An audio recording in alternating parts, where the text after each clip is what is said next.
Vonis 5 tahun penjara terhadap Gregorius Ronald Tanur di tingkat kasasi oleh Mahkamah Agung membuat jaksa tidak puas. Sebagaimana diketahui, jaksa menuntut Ronald Tanur dalam persidangan dengan hukuman 12 tahun penjara.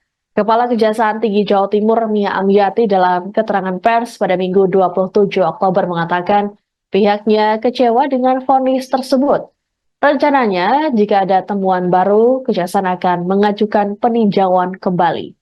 Adapun Ronald Tanur dititipkan ke Lapas Kelas 1 Surabaya Medaeng selama 20 hari ke depan. Ronald ditahan terpisah dari 3 hakim yang mengadilinya, yakni Erin Tuah Damanik, Mangapu, dan Hari Hanindyo. Mereka diketahui ditahan di Rutan Kelas 1 Surabaya, Cabang Kejati, Jatim. Dalam perkara dugaan suap, status hukum Ronald Tanur belum ditentukan. Adapun dalam perkara tersebut, Kejagung turut menetapkan ex-pejabat MA, Zarof Rikar, dan pengacara Ronald Lisa Rahmat sebagai tersangka. Terkait perkara suap vonis, Kejagung menyita uang senilai 20 miliar rupiah.